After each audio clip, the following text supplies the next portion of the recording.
Hello, welcome to How to College, a video series where we ask LMC subject matter experts all the questions that you need to know to start college and be successful. And today we have a special guest, LMC Director of Financial Aid, Moji Ogunyano. Thank you so much for being with us here today, Moji. Thanks, Candace. How are you doing today? I'm doing great. How are you? I am doing well. Thanks for asking. Good. So you get a lot of questions, I'm sure, from people of all walks of life. What are some of the most common questions that you hear from students? Well, one of the most common questions I hear from students is, am I able to get financial aid? Who is financial aid for? Students often have a lot of misconception around this question. I've heard students tell me I have bad credit, so I will not qualify for financial aid. And the answer to that is no. Credit has nothing to do with any of the criteria to get financial aid. If you are a US citizen or eligible resident, you are qualified to get some form of financial aid from the government. So it's always important to let students know that applying for the Fafsa on Fafsa.gov is the best way to determine what kind of aid they're eligible for. I've also heard students say, my parents make too much money, so I will not be able to get financial aid. This also is not completely true because, first of all, if you are above 24, your parents' income has nothing to do with what kind of financial aid you're getting. Your determination is based on your income and your household. But if you're less than 24, not married, and you have no dependent, yes, your parents' information is factored into your FAFSA, but that doesn't mean you do not get any financial aid at all. If your EFC is high and you're not able to get a grant, you might still be qualified for some subsidized loan or unsubsidized loan through the government. And there are several scholarships as well that are available, but you still need to complete that FAFSA to be able to determine what scholarships that you will be eligible for through LMC. Does everybody have to do a FAFSA? Yes, I would suggest everybody does a FAFSA. They don't have to, but in order to be considered for aid, that would be the best place to start. A lot of scholarships are need-based, so if you do not complete a FAFSA, you will not be considered for those scholarships. In terms of loans as well, even if you feel like you've exhausted your grants through the government, some of the federal student loans are still need-based. So you still have to determine if the student has a certain EFC, if they're qualified for subsidized loans or they're qualified for unsubsidized loans. All of these loans do not require repayment until 6 months after the student stops going to school or 6 months after they graduate. So this is beneficial for students to know as well, that completing the FAFSA is not just to determine what kind of grants they can get, it also is used to determine what kind of loans they can get as well. Okay, you mentioned a term EFC. What does that stand for? That is the expected family contribution. So it's the calculation on the FAFSA that the government used to determine what the family contribution for that household would be when considering how much the students will qualify for in that household. Okay, so you've mentioned grants and loans and scholarships. What all are the types of financial aid that are available? Well, financial aid, I would say you have federal aid, you have state aid, you have federal direct loans, and you have federal work study.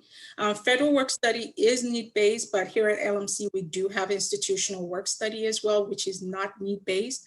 And we also have several scholarships as well that are available to students that qualify once they complete the FAFSA. Students are able to apply for private loans as well. All of these options are available to students as long as they're attending an eligible institution. How do students even know where to start looking for those options? Well, the best place to start is to go to fafsa.gov and complete your FAFSA. That's the first thing any student needs to do. Most students seem to think it's very confusing or it's going to take them a lot of time and they're discouraged in doing it. I can assure you the FAFSA is very straightforward. It takes less than 30 minutes to complete. And if you need help, you can always call us in the financial aid office for assistance. Okay, great. So you mentioned families and parents. How old does somebody need to be while they're still factoring in their parents' income? So if a student is not yet 24, their parents' income will be factored into their household contribution. But if the student is less than 24 and already married or has a child, they are independent for financial aid purposes. Okay. All right, great. So you mentioned the FAFSA. Are there other scholarships or loans available directly from LMC and other places that students can pursue? Yes, we actually do have several scholarships available through our foundation here at LMC. If a student is interested in getting those scholarships, I would advise any student at all to actually go to our, I believe is, what is it called? MichiganCollege.edu/scholarships, I think is. Yes, exactly. Do they need Yeah, and to complete the application for that, for our scholarships, because what we do is once we get that application in, we match you to scholarships that you may qualify for, because we have several donors that have several criteria that they're looking for in a student they're looking to assist with college. So once you complete that, it is our job here in financial aid to match you to the correct scholarships that you may qualify for. But if you don't apply, you're not going to get it. So the best thing to do is to apply, first of all, for those scholarships and see what is available to you from there. So they don't even have to apply for each scholarship individually. It's not like you've got to write 100 different essays. It's just one application. Yes, just one application, fill out the application, and right there and then it will show you the scholarships that you may be eligible or considered for. So how long does this process take, about applying for the FAFSA and applying for the scholarships? Like I said, the FAFSA roughly is around 30 minutes to complete. Applying for the scholarships as well, it will take you about 20 to 30 minutes as well. So if you can set aside 1 hour to complete both the scholarship application and the FAFSA application, you're setting yourself up to get the most assistance for your education. How competitive is it? I mean, are you more likely than not to be able to get some kind of financial assistance, or is it a real long shot? Well, most times you're more likely than not. Like I said, we do have several donors that do understand, that are within our community, that understand the needs of students. So they're always willing to help our students through their education. We have institutional scholarships as well, but those are usually allotted based on merit. But the institutional scholarships are not the only scholarships that we have. We have the foundation scholarships as well. And students have a lot of opportunities through the foundation scholarships to get a scholarship. So if you had to guess, of our whole student population at LMC, what's the percentage of people who get some kind of financial aid? Well, I would say at least 60 to 70% of our students do get some kind of financial aid. Okay, great. So there's a lot of conversation right now about student loans and student loan debt. People are pretty scared of having a degree and not being able to pay off their loans. Do you have any suggestions for how to keep that manageable? Well, first thing I'll say is being scared of debt is a good thing, because it means you're aware of the pitfalls that exist if your borrowing is not managed correctly. I would say if you are getting into debt or you're taking out student loans, that is absolutely necessary to complete your degree, then that is a good debt. You're not, you're doing something that is going to better your future, because it's going to make you more marketable in the job market. But if you're just taking out loans because they're available to you and you don't have to repay it right away, I think that's a bad idea, and that's a bad approach to loans.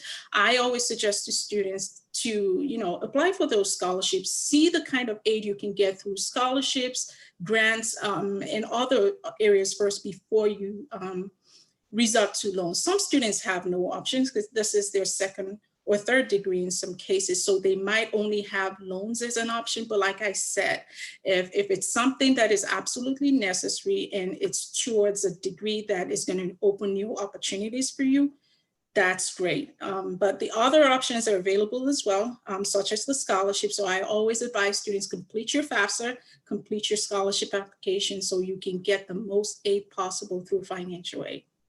And when you would compare starting off 2 years at a community college and then transferring to a university versus starting off at a university as a freshman, approximately how much money could you save by going to community college first? Oh, a ton of money. I cannot put a dollar amount to it, but having worked in 4-year colleges as well, both private and public 4-year colleges, I know the difference it makes when a student is able to save money by taking their first 2 years at a community college and transferring those credits over to a 4-year institution. That's one of the best ways that I always advise my students to save money and to reduce the amount of loans that they are taking out. Because starting out at a community college gives you the best shot. You almost certainly will get an associate degree first, which you can start working with.